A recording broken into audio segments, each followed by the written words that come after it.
ঈদের সময় সবাই মিলেমিশে কাটাকাটি, এটা তো একটা আনন্দ, মজা। পারিবারিকভাবে আমাদের জয়েন্ট ফ্যামিলি, আমরা সব ভাইয়েরা মিলে, ফুফাতো ভাই বোন, তারপরে ভাতিজা ভাইগনা সবাই মিলে আর কি, আমরা ভাবি সবাই মিলে আর কি এটা অ্যারেঞ্জ করি। দেন হচ্ছে গিয়ে কাটাকাটিতে উৎসাহ করি, একটু কথাবার্তা বলি, গরু কিনতে যাই, একসাথে সবাই মিলে গরু নিয়ে আসি। একটা আলাদা মানে অন্যরকম ফিলিংস কাজ করে।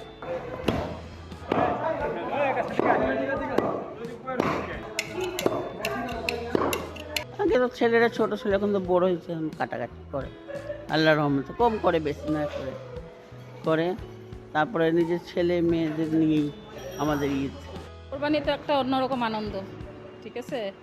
আর দিচ্ছি তো ভালোই, মানে কোরবানির হাট থেকে গরু আনা থেকে নিয়ে এই পর্যন্ত কাটাকাটি পর্যন্ত বা বিলানো পর্যন্ত একটা আনন্দের সহিতই হবে, একটা ভালোই।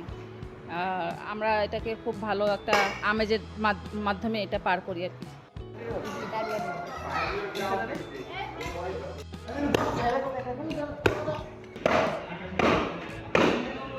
সকালে নামাজ পড়ে আসলাম, আসা গরু জবা দিলাম, গরু জবাটা রক্ত পরিষ্কার করলাম, কাটাকাটি করলাম।